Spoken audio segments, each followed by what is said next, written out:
Tired of screwing up, tired of going down, tired of myself, tired of this town.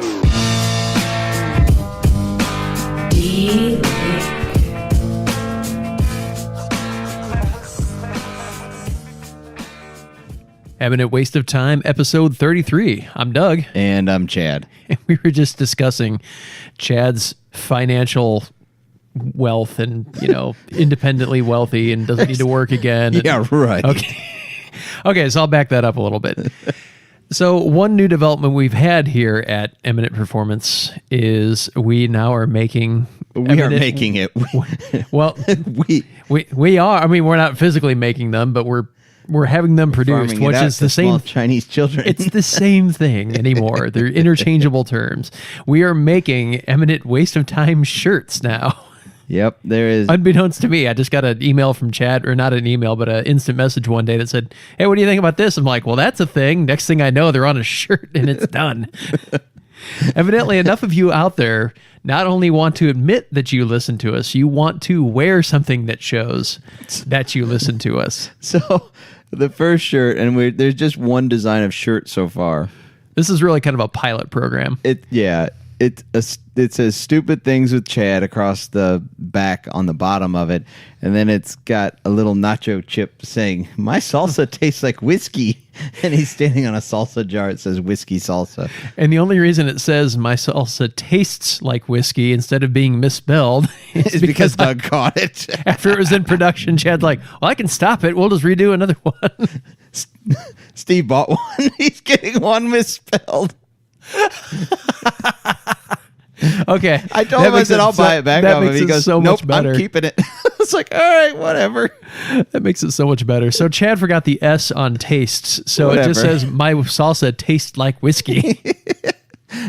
You got like the Ebonics shirt, Steve. You're welcome. It's a limited edition. Limited to one.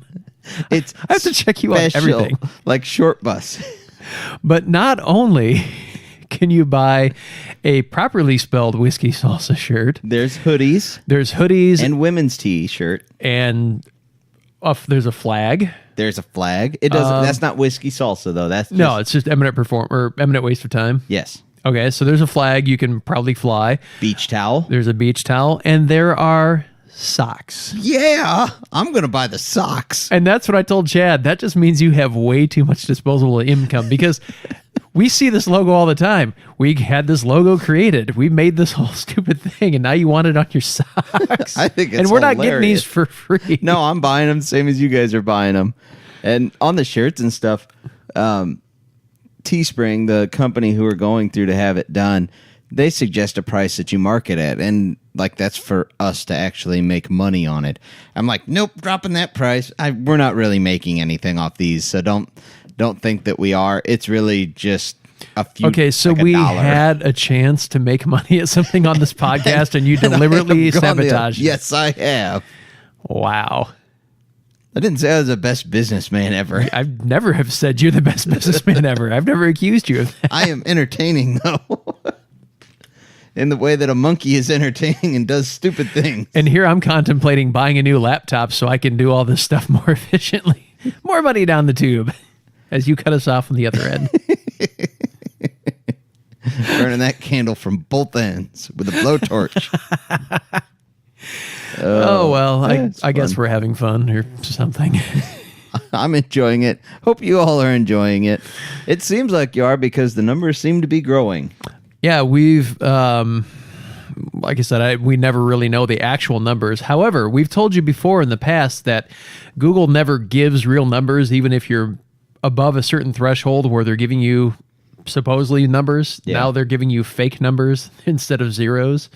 We're getting fake numbers now. Hooray, we have gone into the fake number territory. So we still don't know what we're doing out there, but the indications are we're growing about 40% month on month. Like last month, I think I said we were already just, 40 or 50% bigger than the prior month. Yeah. Actually, it's closer to 70% when the month finally closed out. We've almost eclipsed last month, and we're 2 episodes in. We're doing Well, good. This is the 3rd one this month, but it hasn't gone out yet. We're recording it, so. See, what I'm picturing happening is like foreign countries are downloading this to use as torture tactics.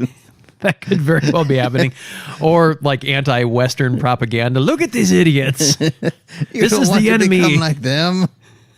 I just picture them getting all like riled up at some rally and, grabbing their guns and we're going to be on some anti-Westerner, like Russian poster that's all over their country.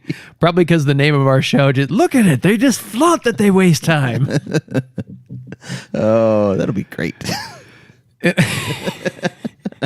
don't know that great's the word we're looking for there, but it's a thing. Yes, it is.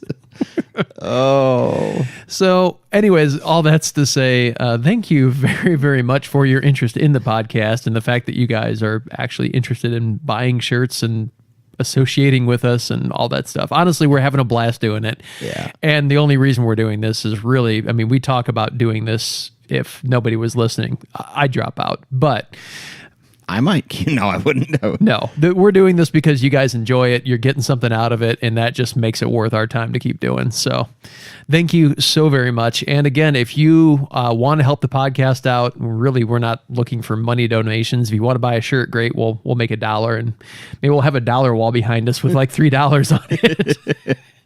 But one thing you really, really can do is if you listen you can find the podcast on iTunes, Stitcher, Google Play, and iHeartRadio.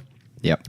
Leaving reviews would be awesome if you listen to the audio podcast, because when we get reviews above and beyond just downloads, it basically tweaks their little algorithm that we get suggested to other people. Like if somebody's looking for off-road podcasts or is listening to some sort of podcast that's loosely related to ours, or something, they may, hey, you might also be interested in this, but it takes your input to drive that. As many times as we've tried to leave fake reviews. I actually have never tried. I haven't either. Oh, okay. We want this to be organic and real. That's why you don't get any editing. We do this all in one take, and if I stumble over words, we go on. That's what you get. Yeah.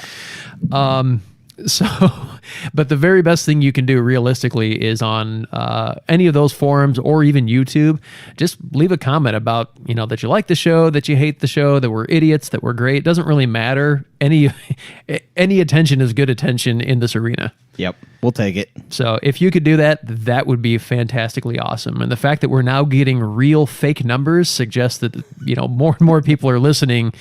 I think really YouTube was the winner for probably the first 25 episodes of our existence, but it seems like the podcast are really taking off now. Yep. I'll take it either way. Doesn't matter. Yeah. I think a lot of people are like me. I've just stopped listening to the radio, whether it's music or I was listening to news for like the first 6 months of my to and from work. Then I realized how much I hated that crap, and now I'm just listening to nothing but podcasts. Yeah, I don't listen to broadcast radio at all. Yeah, I'll listen to music, but it's playlists on Spotify and stuff like that. Unless we can get syndicated, like on some local low power FM that has like a 2-mile range. I can put it up. They may come and try and stop me, but it's that whole will I get caught legality type do they of have thing. more guns than me? Exactly. We do have a race coming up this weekend. That's one thing I wanted to touch on. Maybe I could just, instead of music, I could just run all of our podcasts like back to back to back. People would be driven insane. The best part would be when I turn it down halfway to do race announcing, and it'd be me talking over me about two totally different subjects. Wow, your ego has just like ballooned.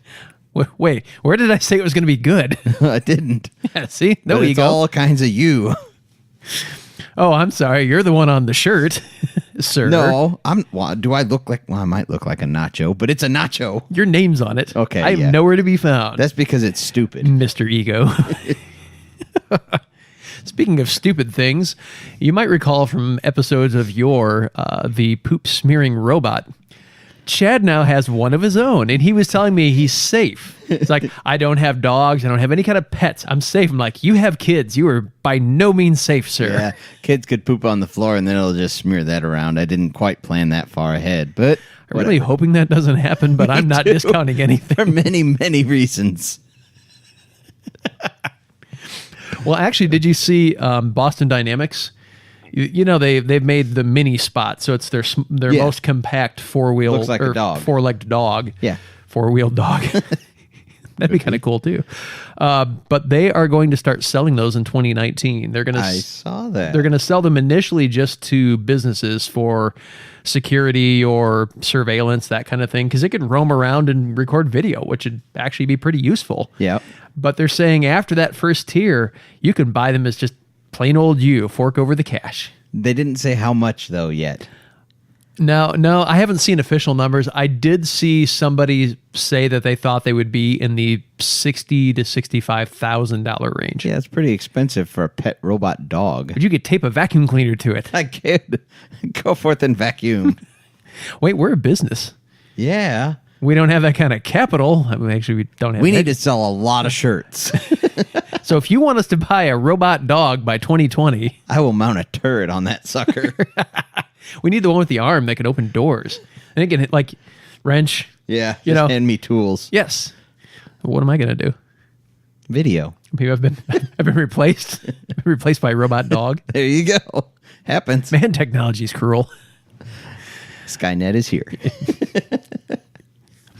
So there is an MWXC race this weekend, and Chad is going to try his luck one more time With Steve. at finishing a race. Yeah.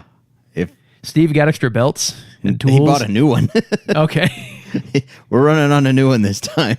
He asked me, he said, because he put one on right before his last Midwest side-by-side race, and he said, do you think I ought to try a new belt? And Yeah. he sent me the video, and his Razorback belt temp monitor malfunctioned and lost connection with the sensor. Ooh. So he didn't really know. I was watching his video, and it's like the last connection that it had said 330 degrees, and then it lost it. It's like, yeah, you probably should buy one.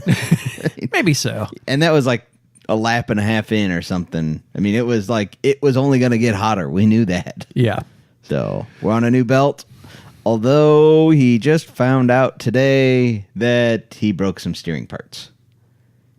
From the last race? Yep, he bumped a tree. Finished the whole race on it, but it bent the spindle. It egg-shaped out where the tie rod mounts into the spindle. Boo. And bent/broke the bolt that goes through with the high misalignment spacers on the spindle end. He's got a plan to get it back together, but it's not going to be perfect. He'll have to replace the spindle at some point. So it'll get you through this race. Yeah, it'll get us through. Just hit a tree on the other side. It'll even out. Yeah, that's exactly how that should be done. I'm a race mechanic. Just bash it hard on the other side. Falls down a well, eyes go crooked. Gets kicked in the head by a mule, eyes go straight again. Don't know. No, that should be a good race. I don't have I haven't really been seeking somebody to co-ride with, but as far as I know, all the drivers are spoken for. So I might actually send you off the line on this one. Good. Can you give me like a, little clue, or you won't be flagging. Can we get the flagger, maybe pay him $5 to give us a extra twitch when he lifts his right heel? We know that he's actually sending us then, and we can start. Chad Allen, I'm shocked. It's a joke. As big of a jerk as you are all about fair competition. I am. I wouldn't do that. No, I know. I would not. Besides, and Steve, this is no offense. This won't come out till after the race anyways, but you are not a whole shot kind of driver, at least not yet. I mean, you are more like the let's race and see what happens and pick people off. And Steve and I have been talking about that, and we have a plan, and we have his buggy starting in half the time. His buggy's slower than yours, though. No, well, maybe. But I mean, his buggy has historically started. It took longer to start. It cranked longer. Yeah. Well, are you just bumping it? There's two things we've done. One is a bump start, and the other I'll let it remain a secret until Steve decides to say what it is. So I just don't want to. Nitrous? No, it's not nitrous. But he has data. He's got a loggers. really good muffler, and he never actually shuts it off. He has data loggers, and before it was taking about 0.8 of a second for it to start. Now he's starting pretty consistently at 0.4 of a second. Nice. So that's I mean, when you can gain a half second on everybody else, yeah, that's absolutely enough. So it's all the little details. yeah, Well, maybe hopefully- I'll eat some crow on that, but we'll see this weekend. Who knows? So the weather's supposed to be pretty good. We got a little bit of rain last night, But it's not dry right now. If we don't get any more rain, it's going to be dusty, though. But they're talking 30-40% chances of rain all the way through the weekend. So I don't know. This also is not an established property. It hasn't been raced on in years. It's not going to be beat down anywhere. And a lot of it's still over. I mean, a lot of it's grass path right now. I mean, they're brush hogging it and stuff, but they're by no means like scrubbing it down to dirt. So yeah, the quads are going to have the first go as always, and they're going to tear stuff up. But it may not be as bad as you think. Yeah, because there won't be any beat down paths and everything else. So I don't know, but from the looks of the property, unlike the last round, there's no just big open planted field sections that I've seen from the post. I mean, there's prairie, right? But there's no. I don't think it'll be that bad. I don't think there's any just big wide open dust bowl type of things. So I would like to get a good rain Thursday night into Friday morning. Not a heavy rain, but kind of like what we had here last night, where we maybe got a half inch at most. And since when has Mother Nature shown in the past 6 months that she is at all concerned with what we want? Well, maybe she'll start listening to the podcast. I'll show you a waste of time. Yeah. So that should be fun for you guys. I'm really, I look forward to the race, even if I'm not running in it. I really do, because it just gives me an opportunity to do different things. And, a lot of times during the side-by-side race, I kind of feel it out. If there's not a lot of people standing around listening to the broadcast, I might do one update and then I take off and just go watch the race. Yeah. It just depends if there's nobody there to care. Side-by-side's kind of end of the day. Everybody's kind of gone on. Yeah, a lot of people are departing and, it's just around dinner time. They're going back to their campers to eat. And I figure if I do one race update, I can go out, watch the start of the race, watch the first lap or two, come back in, do an update, go back out again. Because we finally fixed the Ranger. Yes, I did. Andy Bridgewater has a Ranger. It's an old Ranger, and it's a 400. It's a 500. It's a 500. Yeah. Okay, the way Polaris rates them, it's probably a 425. Yeah, could be. But so the last 2 races, that thing, it was on its last leg. It was just beat down. We were kind of thinking that maybe it had a problem as bad as it was running, we thought maybe the transmission had issues, and it turns out the belt was about 7 different widths depending on where you measured it. Yeah, at the worst spot, it was probably, I didn't measure it, but it's probably between an 1/8 and a 1/4 inch narrower than anywhere else on the belt.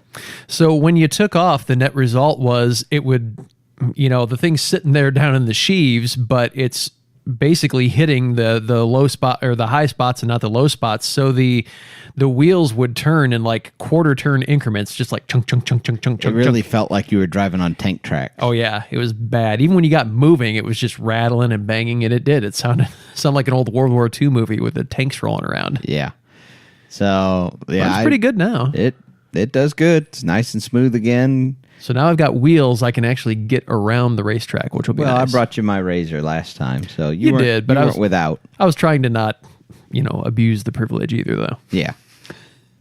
Now you can abuse this. Plus, the Razor's really designed for sport. It doesn't really have a terribly nice usable bed. The Ranger's got like the little square dump bed on it. Yeah, we had to make multiple trips to get stuff in and out of places, and with the Razor. This will be nicer for what I need to do with it. Correct. Tons less fun to drive, but you know what? Just being able to move around. And this will be the race, inevitably, that the start and the finish line will be right on top of each other, and I won't need to go anywhere. Right. Finally got some wheels. I guarantee you they'll be slammed on top of each other. It could be. That's okay. I'm okay with that, too. Yep. Because it should be together for a while now. So as of our last race that we were in, where we were both co-driving, I was really, really impressed with the seats. Yes. In that Razor I was in. I mean, the stock ones aren't terrible, but man, I can't remember what brand those suckers were. TMW or something like that? Sounds about right. But we talked about this on the previous podcast, but man, I was really, really comfortable in those things. I mean, soaked in mud, thorns through my hands, but the seats were amazing. Absolutely amazing. And I'm starting to think more and more about what a worthwhile upgrade those would be for really any buggy that you're going to spend any kind of time in. So we have had the privilege, and I'll say it as a privilege, over the last, at least a year, of sitting in all kinds of different buggies, and not just stock buggies with stock seats. These are UTVs that have high-end seats in them. And seats are one of those things, they're like shoes to me. Some fit me right that wouldn't fit you right. You know, they're just, it's personal opinion. Yeah. And personal preference and how you like stuff. But I've got to sit in PRPs, in Beards, in those TMWs or whatever they were. Whatever they were. That Tyler has. I've gotten to sit in just many, many brands. And up until recently, and when you actually raced them and we got to ride in them in hard conditions, I was kind of, seats would be nice, but that's a lot of money for something that I don't see a lot of benefit in. Yeah. I couldn't be any more wrong. Yeah, I've always probably been of the opinion, unlike you, that, you know what, I can see why people upgrade, and I was probably a little closer to the, it makes sense, path than you were, but I'm totally sold now. Yeah, I completely agree. So I'm going to limit this down to suspension seats, not just any seat, but suspension seats. Some guys, they'll swear by the all-aluminum race seats, and that's fine if you're a rock bouncer or something like that, or doing Bounty Hills and a Razor or something at like the Southern Racing Rock Series, that one, if you're doing something like that. Sure. Where you're in it for a short amount of time, 2 minutes, 5 minutes, whatever, and then you're out, because that's you're looking for maximum protection in a rollover. These suspension seats also offer great protection, but you would not believe the amount of sharp bumps and everything else that it smooths out. Oh, yeah. Yeah, it was unbelievable. I mean, his suspension in that Tyler's suspension it's nice. Don't get me wrong. Right. It's definitely not, box stock. He's got some nice equipment on there. But I was amazed, not just the sharp stuff, but when we were just kind of in the smoother sections, it was like riding in a car. I mean, it absorbs the small stuff that the suspension on a UTV really isn't designed to cope with. You got to move the springs a certain amount to, because they're designed to have a ton of travel. So they're not really particularly good at absorbing small stuff. And those seats, man, it was just beautiful. It's like being in a car. Yeah.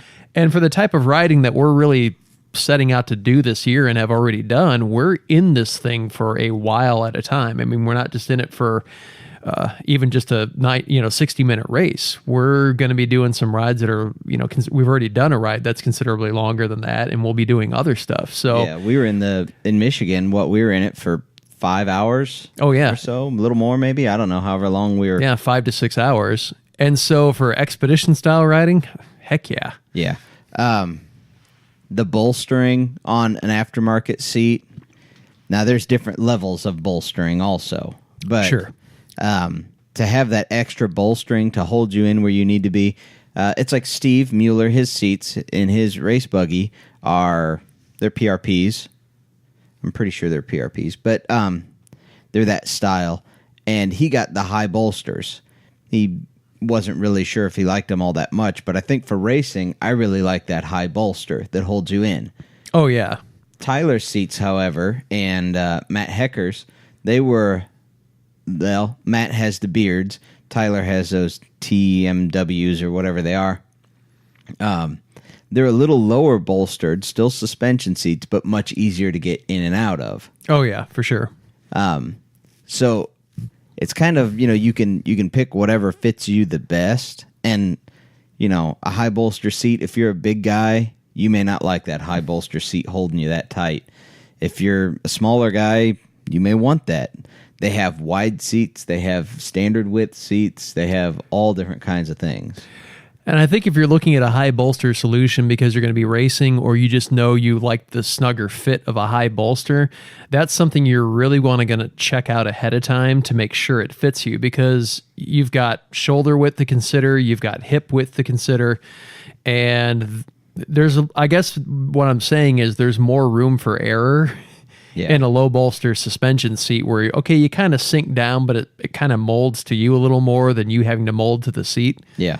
So there's a little more room for, okay, this isn't perfect, but it's still pretty darn good. If you get a high bolster style seat that doesn't fit you, it's always going to be a miserable experience. Well, it's a confining seat. That's what the bolsters are meant for, is to confine you. Yeah, but if you get to the point where you're pinched in where you're uncomfortable. Yeah, it's you're uncomfortable. Rolling your shoulders forward or something. You and can't now lay you them back. And now you can't drive, Right? Because you're just in the wrong position. Yeah, so that's one thing really where you're going to want to just go and check things out, and you'll find a lot of that stuff at automotive shows, like when we went to PRI. Yep. There were seats everywhere, and it was a great opportunity to just plump down in them and see, do I like this? Do I hate this? And, Yeah. kind of try them out all in one spot. Yeah, and that's the problem. Other than going to something like that, which you really need to find the off-road equivalent, which there's a show, I can't remember what it's called, but it's basically all things motorcycles, UTVs, dirt bikes, stuff like that. And it's normally over in Ohio. I'm wanting to say it's in Cleveland, if I remember right. But they have that once a year. You can go there and find all kinds of seat manufacturers for off-road, but it's hard to find a company that you can go to and sit in multiple brands of seats. Oh, You'll yeah. find someone who's a PRP dealer, and that's fine, but they don't sell Beard, and they don't sell the TMW, and they don't sell some of these other brands. So you don't know which one you'd really like. Yeah, it's hard if you're separated by weeks or months between sitting in them to know which one you're really interested in. Yeah, you really need to sit in them back to back to back to say, oh, I kind of like how this one fits me a little bit better. This one fits me better in the shoulders. This one fits me better in the hips. The seat I like on this one. Now, they can't interchange them, but you can then kind of mark the differences and say, which can I put up with better? Yeah. So... And maybe an avenue for people to explore. If there's a ride going on nearby you, or one of your Facebook groups says, yeah, we're going to get 50, 60 people together, go on a ride, chances are there's going to be a wide variety of seats there. Just see if you can swap, okay, the guy's coming, but he's got a friend with him. Just see if, hey, for a few miles, can we just swap? Can I, your friend ride with my buddy, and we'll just see what those seats are like. Yeah. You'll get a few miles and kind of some real world experience. That might not be a bad way to do it either. But I have to admit, the ones that Tyler's got in his buggy, having not sat in anything else that day that was a UTV seat, those things are sweet. Yeah, they were nice. I did like the Beard seats. I would put them on par with those, although I'd say Tyler's had a bit softer padding. Yeah. You kind of sunk down into them. They were more initially comfortable, is how I would rate them. Which I don't know how long he's had them. The only thing in my mind is how will they hold up over time? Right. Sometimes when they're really comfortable at the beginning, that just means they're not going to hold up well They long break term. down quick or something. Yeah. And I don't know enough about them to make a judgment about that, but it does make me wonder. Yeah, and that could be the case. I don't know. I'm just, throwing it out there. But no, aftermarket seats, it's something I'm going to be looking at here in the near future. I'll probably do lowering bases also to get it down a little bit. That was one thing I was going to mention. Another seat dynamic is base height.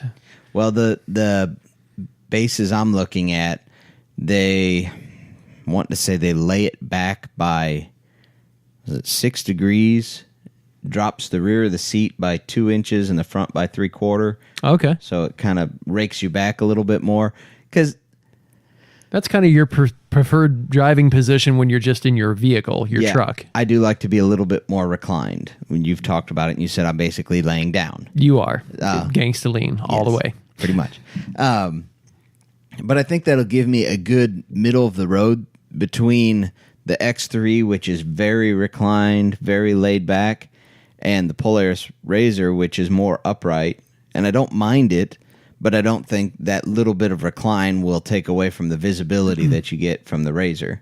No, I don't think so I think either. it'll kind of put it a little bit more towards like what the X3 rides or the seat position is like, and even what the XX, its seat position is a bit more like that. It's kind of in the middle, and I would really hope to be more seating position wise like the XX, but still have the visibility off the nose like the RZR still has now. Yeah, not lose much. Of the big boys out there right now, the RZR is the one that really gives you the impression that you are in a UTV when you sit in it. For a sport one. We're talking about sport ones Sport only right ones.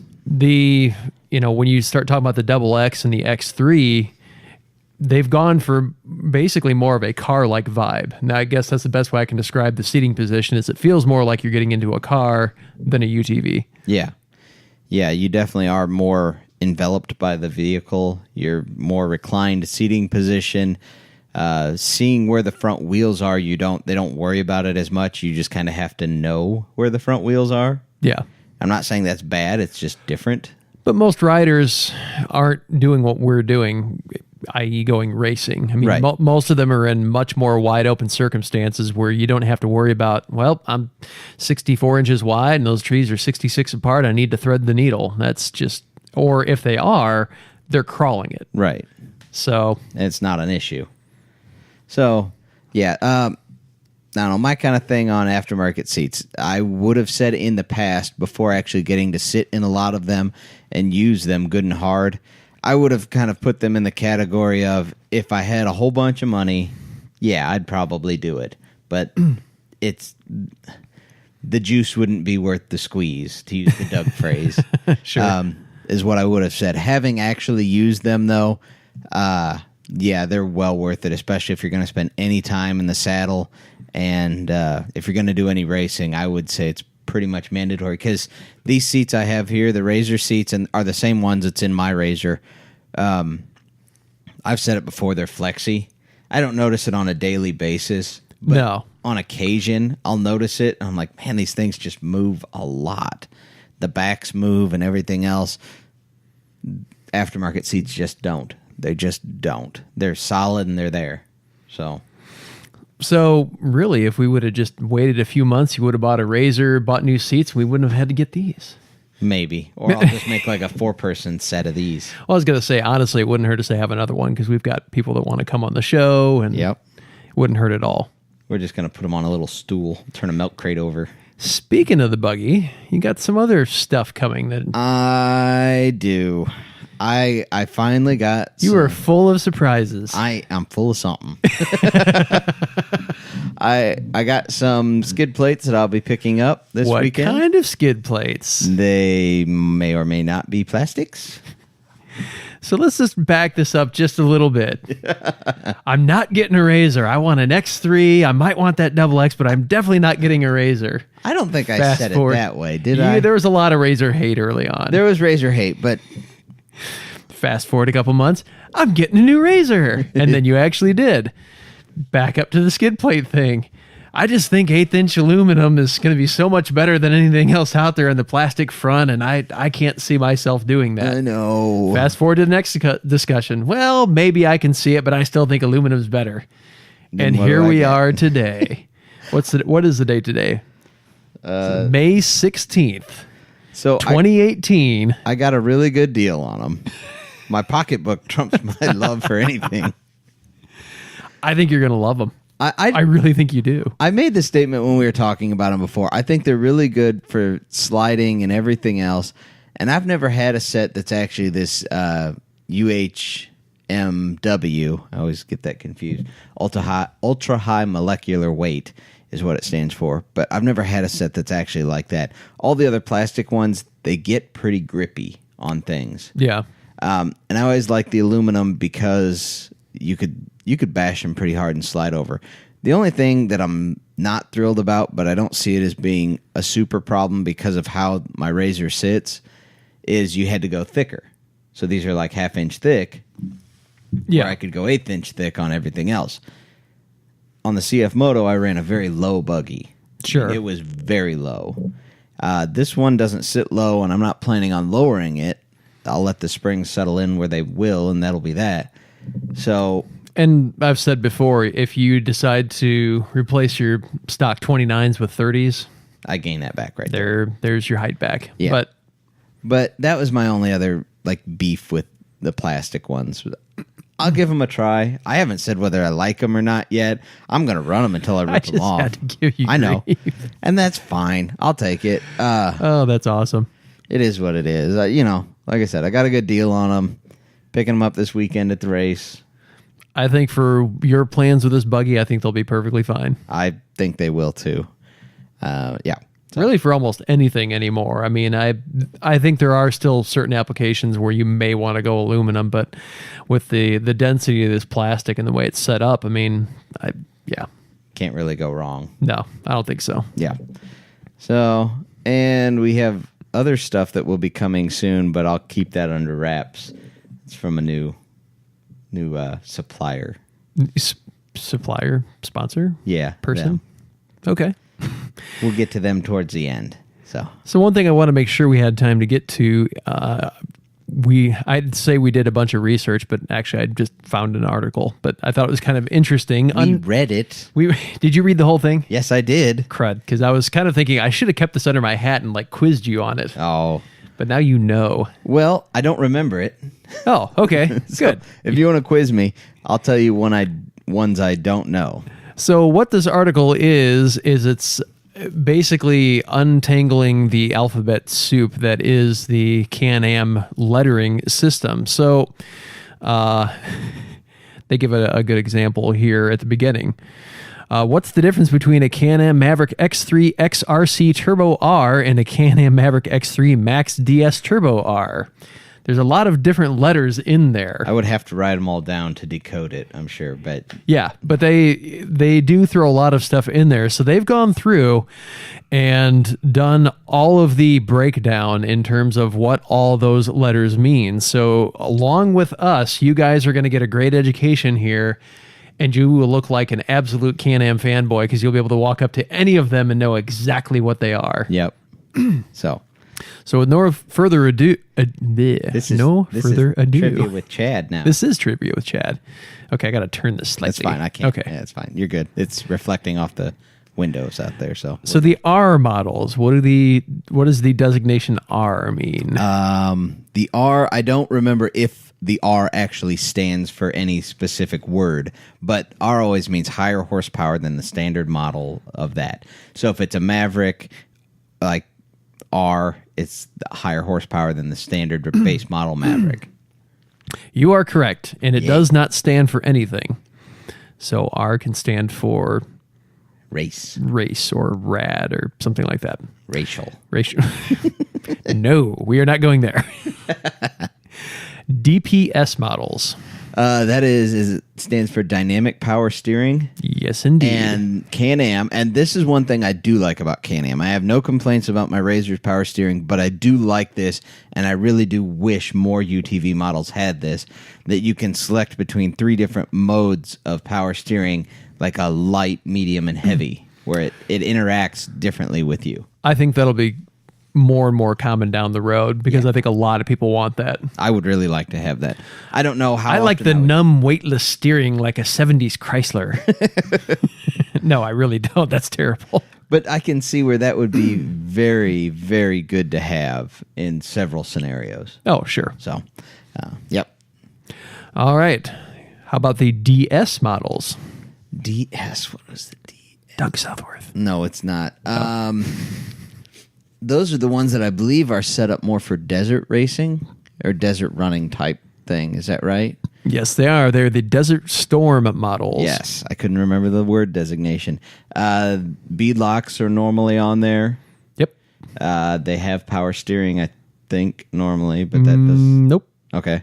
Go Not ahead necessarily. and just fill us in. I got my question right. They have stuff like the Visco Lock X. Yep. Beadlock wheels, like you mentioned, and they come with Fox Podium 2.5 shocks. Yes. So with slightly dual bigger speed shock. compression and rebound adjustment. So instead of the Fox 2.0s, they'll throw the 2.5s in those. Yep. Yep. Because they figure you're going to be jumping. So Yes. you will be. I would be. How about the RS models? RS. Don't go back to your Camaro days. No. That one, I'm wanting to say it's like a higher horsepower, but it's also set up for dunes. Is that right? No. Okay, then I was wrong. It is the Racing Storm models. They're basically throw it all at you. So it's like the everything. Everything. Okay. Long wheel travel Fox 3.0 RC2 Podium bypass shocks with dual compression and rebound adjustment. High horsepower, 30-inch tires on factory beadlocks, and factory 4-point harnesses. Okay. So I'll admit that was one I didn't know prior to reading this, and I didn't retain that knowledge. I didn't realize they basically had a pretty much race-ready one. Now, there's still other things you would want to do, but they've ticked a lot of boxes there. Yep. So, okay. Especially with factory 4-point. I wish they had factory 5-point. That 5th point makes it really nice. I'm a big fan of that. Yeah. Because when you're bouncing around, it holds everything where it's supposed to be. You're not sliding down into it. Yeah, and the belt's not sliding up around your neck. Like your wife's hands after she found out you just bought 5-point harnesses. Again. RC models. That is the Rock Crawler editions. Yes, it is. It's basically, I don't know that they do gear reduction in those like Polaris. There's no mention of it here. I don't believe they do. But they do bead locks. I don't remember all the things. You get 30-inch, really gnarly looking Maxxis tires. You get the Fox Podium 3.0 RC2s. Yep. You get the UHMW skid plates Yep. and suspension armor. And you get the Smart Lock front locker. Okay. There's a few other features that they don't list in here. I think you also get a winch right out of the gate, because if you're going to go rock crawling, you're going to want that. I think that's the next one. So, the MR. The MR is the mud. They call it mud racing or what? It's the mud edition. Yes. Mud crawler one. Yep. And that one gives you, I think it gives you bead locks, big tires. I'm going to say 30s or whatever they are, maybe 32s. No, it's not 32s. It's got to be 30s, because the Polaris Razor Turbo R or Turbo S is the only factory machine to come out with 32s. Yeah, it's 30s. So they're 30s. Winch. Yep. And there's something else. Smart lock again. Smart lock. Okay. Basically, it's the Rock Crawler edition with the winch. Yeah, I think the RC and the MR are effectively the same, except they're just different tires. One's more of a, heavy mud tire. One of them is, kind of more like that Baja Cross that we bought, the Baja Claw, that gives you the rock purchase, that you're going to want that kind of stuff. But really, they're pretty darn similar. Yep. How about the Max model? The Max are always the 4-seaters. The limousine. That's the off-road bus. Yes, it is. Which is what Doug is looking at. Yes, I am. At some point. He has no immediate plans. My other plan could be just to wait it out until the kids leave, and then I can buy whatever I want. The RS1? Yes. My wife's not leaving, though. At least I don't think. Well, maybe if I buy an RS1, she is. Maybe it all solves itself. The XC. That's kind of an easy self-explanatory. one. That's a cross country. They're slightly narrower, so that they can fit through tight trails. Comes with solid uranium tie rod arms. No, it does not. How about just the X? The X. What does the X do? I don't remember. That is one I don't remember what the X does. The official word from Can-Am is that the X has no connotation. Looking through the lineup, there's a ton of machines that have an X moniker. Yeah. But it doesn't seem to mean anything. Okay. So I didn't miss anything, but I didn't get the question right. It's not extra special. You don't get excellent. Excellent machine. You don't get X-Men powers when you drive them. No, should. You should, but you will not. The X is just because they like X, evidently. Okay. Turbo. What does turbo mean? Probably that it has a turbocharger on it. That is very true. So, but there is a difference between a turbo and a turbo R. The Turbo R is like a higher horsepower version of the turbo. But that's why if you see one, though, that it is good to know that just because it's a turbo doesn't mean that, there's 1 horsepower for the non-turbo and there's 1 horsepower for the turbo. That is not the case. Yeah, there's a Turbo R that's even another step. Okay, the X3, I'm just going to give you that one because that just means it's an X3. It's the latest chassis. Right. Okay. HD8. That's is it the Commander? No, Defender. Yep. It's the Defender, and that means it's the 800cc Rotax motor. Very good. Yeah. HD10. Same machine, it's just the 1000. The XT. XT. I like that they're really getting nitty gritty in here. I have no idea.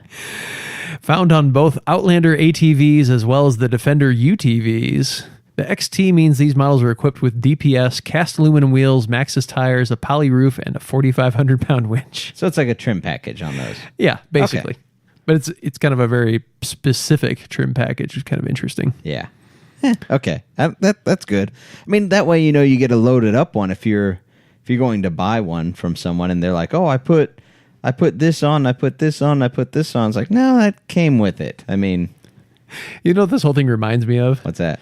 Remember the Top Gear, did communism ever make a good car? Yes. And they're going through the options. The one had a fishing hole in the, like you could flip a little door back and you could do ice fishing right from inside the car. One of them was a 0.6 liter engine option. Yes. These are better options than that, though. Yes, they are. Okay, so that was the XT. What is the XTP? XTP. I don't know. That is an XT model, but with the addition of Fox podium shocks and the absence of a winch. Huh. So you get podium shocks, but they take your winch away. Okay. Maybe more for like desert riding or something where you're not, there's no mud. Yeah, whatever. That's kind of what it seems like. Okay. How about cab? That has a cab, like an enclosure. There you go. Specifically on the Defenders. People cages. That's the end of the list. But okay. It is kind of an interesting look into what all the alphabet soup means, because honestly, they do have a much more confusing lineup in terms of just looking at model numbers than anybody else out there. Yeah, they do. And when I was looking for a UTV, a Can-Am was in the running, whether it was going to be a Maverick, an X3, or whatever. And I was like, it's a Maverick. I mean, it's got letters, but that doesn't, what does this have on it? I don't know. Now, you probably, at least you'll have a general idea now. That's a lot to remember, but you can always come back and reference this podcast, or I'll be nice and throw a link to this article in the YouTube. I can throw it on the podcast as well, just if you want to reference it. But it is kind of a nice, that's what that stuff all means. We're going to be confused for educational programming if we keep this up. Well, let's get to my trivia and make sure that nobody confuses this with anything remotely useful. Are we time for that already? It is time for that already. Holy cow. See how fast you have fun? Why do we talk so much? We just keep going. I asked you earlier today, I'm like, what on earth are we going to fill an hour with? And here we are like scrambling to close up shop. Close it up. We don't need those last few things on there. Just close it. Every single time. It's always how we do it. It's hilarious. All right. Question number 1. 10 questions with a bonus question. Yeah, I believe the infamous Fuzzy. Yes, he contacted me this morning. Yes, he did. And I even deleted a question to make room for his. Oh, Lord. All right. Question number 1, we're going to start out with a very classy one. How often do sloths poop? Well, if their digestive system is as slow as the rest of them, and they probably eat stuff that's pretty roughage happy anyways, once a month. Once a week. And when they do, okay, so they're not as backed up as I thought. No. And when they do, they can lose 1/3 of their body weight. Oh, my word. That'll stop up some plumbing. We need sloth wrestling. So like weight cutting for them would be, I'll be right back. Although if everything's as slow, it could take them like 6 hours to do that or whatever it takes them. Okay, see there. Now we're back on track for nobody thinking this is useful. Yep, we had to kick that educational, stigma right on out. Question number 2. How long can a human live without sleep? This is an approximation. I didn't know there was a death number. I know there's been studies where they've gone 3 weeks and stuff like that. So 2 months? 11 days. See, I don't buy that because I know they've done studies that have...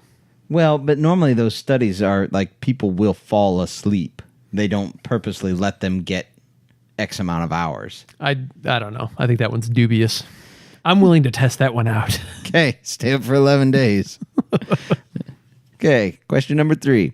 How much food in weight will the average U.S. citizen eat in their lifetime? Ooh, Lord. This is an approximation also. Okay. Can I use a calculator real quick? Yep, go ahead. Okay. I'll allow it. Insert trivia music here. Do, do, do. Not So, you. okay, I'm going to go through my calculation here. I'm Okay. going to figure the average person is going to eat 1.5 pounds of food times 365 days times, I think the average life is like 72 years now or something like that. So I'll round that to 40,000 pounds. 35 tons. Wow. Y'all are eating a lot. I saw your 1.5 and I thought that you're counting 1.5 per day. I guess that is light. A lot of people eat a lot more than that. Well, and some foods are pretty dense, like an apple's heavy. There's no calories there, but they're heavy. Right. Yeah, okay. 35 tons of food. That's a lot. Yeah, but an elephant eats that in like a week. True. Not quite, but whatever.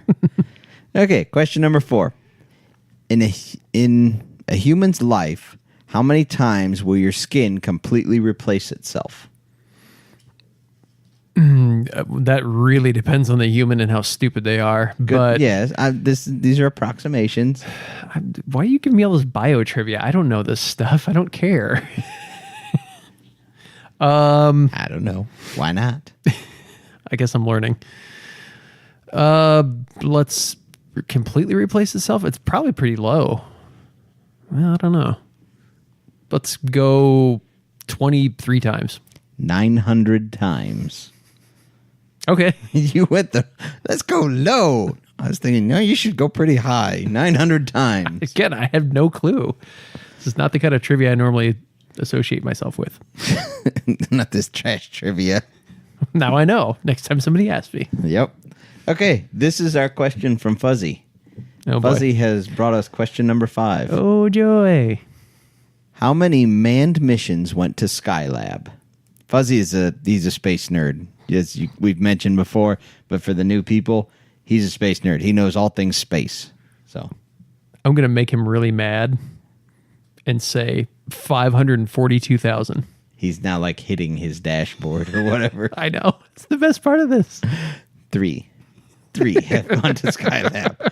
I knew it was less than 5. I just didn't know the exact number. It's Okay. worth it to make him mad. Question 5.1. This is Oh, the bonus jeez. question. How many people died in Skylab? No. When Buzz Aldrin stopped at the bottom of the lunar module ladder before stepping onto the moon, what was he doing? I knew this one. When he sent this to me, I knew this one. I don't know. Not a guess? Going to the bathroom. You're right. He was peeing. I figured by the look on your face and the fact that you knew it had to be a bodily function. I really am a giant child. You gave that one to me. Ah, good. Okay. Question number 6. In the movie Braveheart, what did animal rights groups protest about that movie? Okay, I'm going to have to admit to having never seen Braveheart. Really? Nope. It's a good movie. You should I've watch seen the clips, like the famous clips that Yeah, have been played over and Freedom and all blah, blah, that. blah. I've Yeah. never seen the movie. it. Hazard a guess? Okay, what kind of animal? Just give me that much. It's a horse. They probably like knocked a bunch of horses over during battle scenes and stuff. So they protested the horses, but the horses weren't even real that they were protesting. They were mechanical horses set up to run on nitrogen cylinders that could run about 30 miles an hour across the open fields. What? And they made them look so real that PETA and other animal organizations protested it because they Are you thought that they were serious? real. Is that a real thing? That is a real thing. That's how dumb these people were. That's freaking awesome and terrifying all at the same time because people are just that stupid. Yep. They're Okay. protesting So what were they mechanical horses. protesting, like that they were being cruel to the horses? Yes, that by they were making them run? run across this uneven ground and that they could fall and break legs and Okay. blah blah blah blah blah. I figured during battle scenes they showed a lot of blowing times up horses and yeah, stuff. or like the horses get knocked over and horses don't usually like to be off their hooves. Yeah. So no, they were mechanical horses that were being protested. Now I want to see that movie. I wish they had like fire coming out of their nostrils while they were running. Dragon horses. Okay. Question number 7. What is the only tissue in the human body that does not have blood? Brain. Nope. Cornea. Your eye. There you go. What about there's a blood-brain barrier? Your word did hard. Not using brain. The brain does have blood around it, and it does feed it. Oh, okay. But no, your cornea, which is the part you see through, does not. Because if you had blood in it, you would see red everything. But you wouldn't know it was red. Okay. Maybe. So, okay. There you be. This is also about your eye. Question number 8. How long can you have a rivet stuck to it before it rests? About a week and a half. Oh, okay. Sorry, go ahead. Question number 8. How many moving parts are there in your eye? Moving parts. And you know your pupils dilate and all that. Well, yeah, I guess. And there are muscles that move it and thinking like hinged parts. I'm like, none. 0. What's wrong with your eye? How many mechanical parts? No, how many like moving parts? I don't even know if this is a low or high number because I don't know what they're considering, like individual muscles or the eye and everything it takes to move it. I don't know. I'm not even going to hazard a guess. 2 million, about 2 million. I was going to say it's probably some insane because they're counting like each individual, muscle fiber or something ridiculous. Yeah, I don't know how they counted it, but there's a lot. So there's a lot going on there. Okay. Thank goodness it's all automatic. Yeah. If you had to think, close pupils, the sun's out.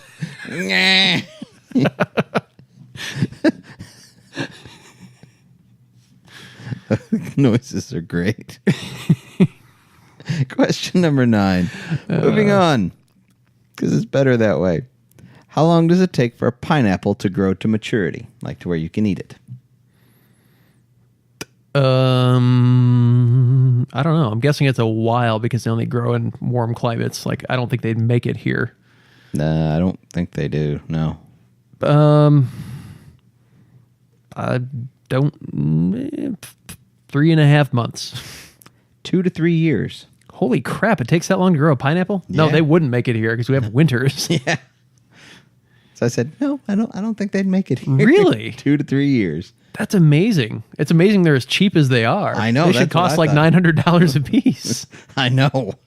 Something that takes 2 to 3 years to grow. And that depends on, the weather and the amount of rain that you get and how big you want the pineapple to be and so on and so forth. Wow. That is a really slow. I mean, they're big, but they're not that big. I mean, watermelons are bigger than that and they're out in a few months. Yeah.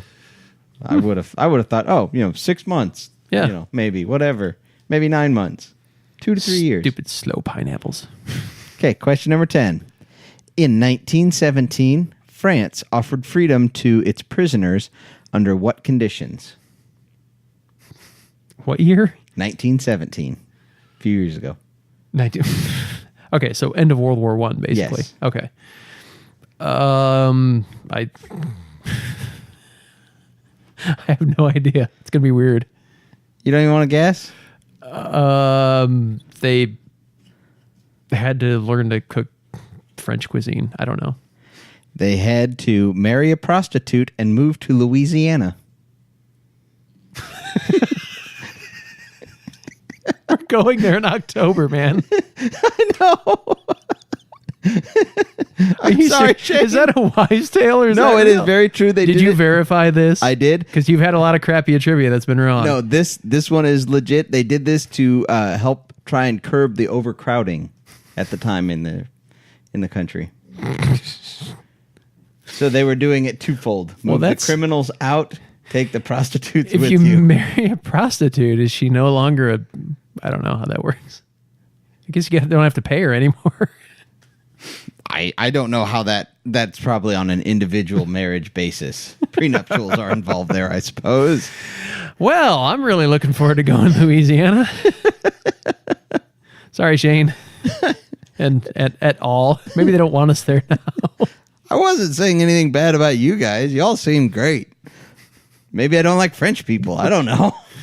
Well, now that I've learned Mardi Gras started in Mobile, Alabama, I don't know what to think about that state anymore. Your whole life is turned upside down. Nothing makes sense. Just going to go home and eat an old pineapple. So how come they only last like 2 days in your house? I have no... Well, it's like 2.5 days, 2.5 years to grow. You put it in your house for like 3 days and they start to rot in the bottom. Because they've been picked too long. That's true. They kind of have to come from Hawaii, I think, is our largest I believe so. grower. Yes. No winters.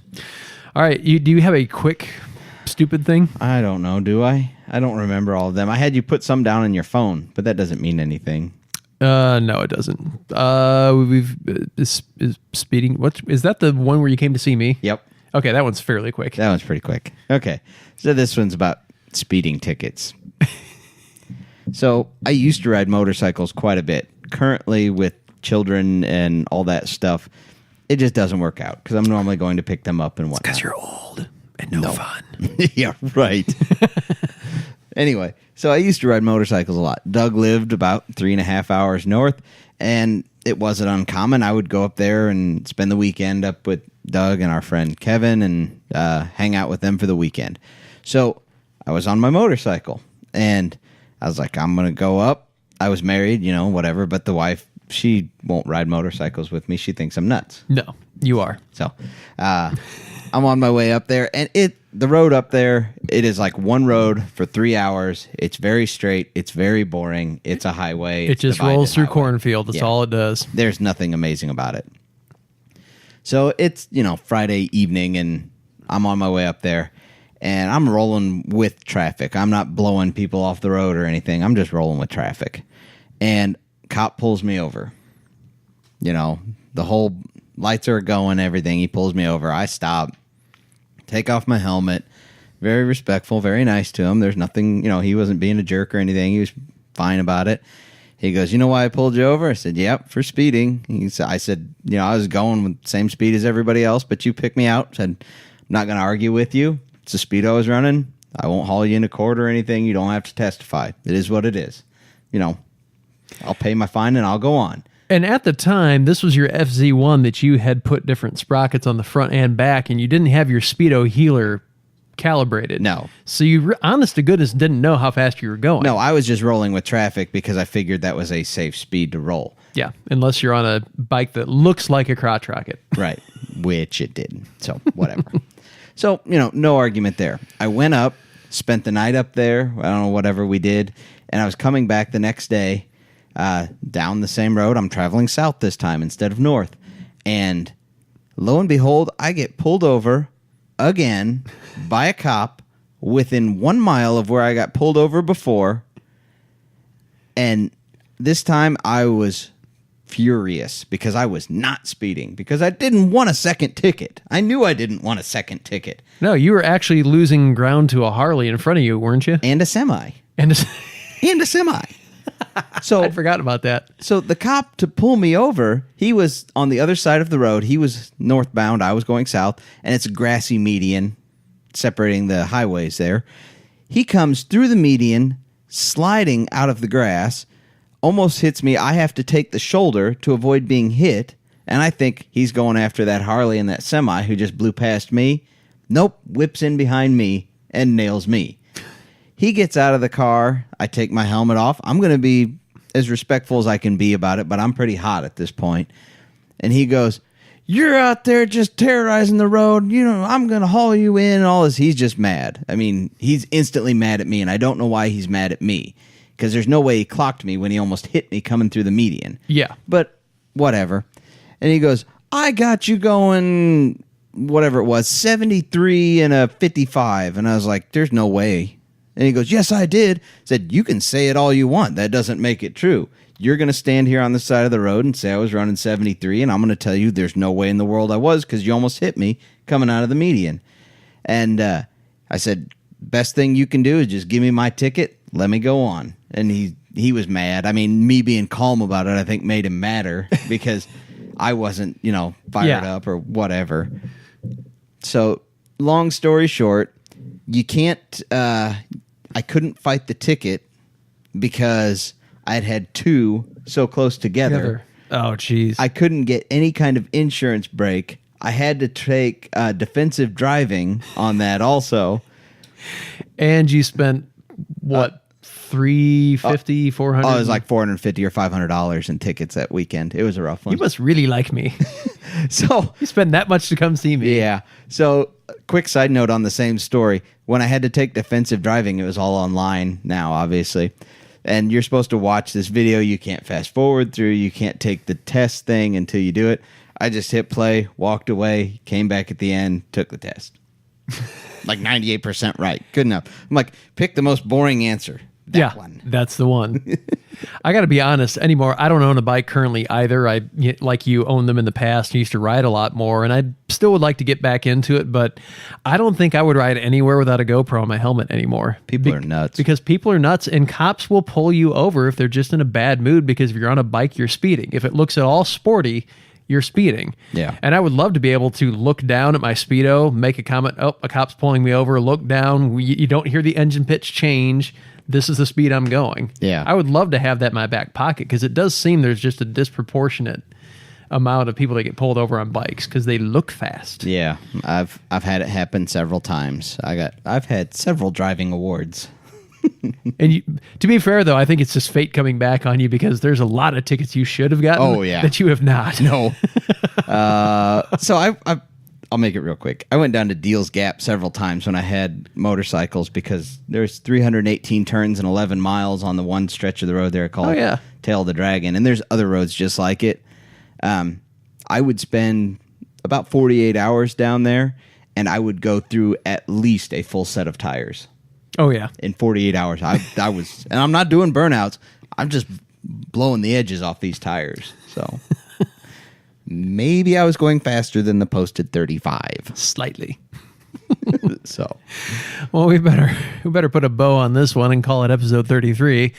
Want to say a huge thank you to our sponsors, as always, Watch Communications. Thank you so much for making this podcast possible by hosting it and for hosting our website. The code is still in effect. If you need web hosting, the code Waste of Time, no spaces, will get you 10% off your first month of web hosting. So if you want to move your Facebook group's presence into the its own dedicated web space, they can hook you up. Yep. Also want to say a big thank you to TGM Off-Road, UTV-Doors.com, UTV Engineering, Harrison Power Sports, and CW Motorsports.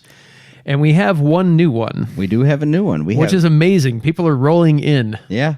We have Spang's Fab. So we got to talk to Kevin. He's the owner of it at the last IXCR race. Really good guy. And we'll go through, actually, next show, we'll kind of maybe be able to highlight, might be a couple shows down the road, but we'll definitely do a highlight and show you what he's doing for us, and we'll make a bigger deal out of it. Yeah. Yeah. He's going to get us some parts. We're going to show you guys some of the stuff that he makes. He's actually going to get us some first run parts that are not even out yet. So we're going to help him advertise that and show off what he can do. But he makes a lot of good stuff. The rock sliders that we're currently running on the Razor, those were made by him. So. Yeah. He makes a lot of neat stuff. He just came out with a Terex, I think it's +6 wide. Nice. Long travel kit. I'm wanting to say it's +6. I might buy a Terex now. Yeah. Oh, it makes them look so good. And it changes them from, I think from the factory, those are like 10 inches of travel or something in the suspension. It takes them to like 15.5. Oh, see, now it's a real machine. Oh, yeah. Nice. And you can get, the 4-seater Terexes. Those are nice machines. Oh, yeah. But they always just kind of rode. See, that's what, see, that was my whole, 10 inches. Yeah. I don't know. Now, all right. 15.5. I'm pretty excited now. That might have to happen. There you go. So, again, big thank you to all of our sponsors, and we will, Spangs, thanks for coming on board, and we will definitely highlight what you're doing there in a future episode. But we will put a link, as always, on our website. We're also going to throw one into the YouTube video. Very easy place to find one of those as well. We've already told you where you can find all the stuff. Our website, of course, is eminentperformance.com. Facebook is /Eminent Racing. Instagram @Eminent Racing.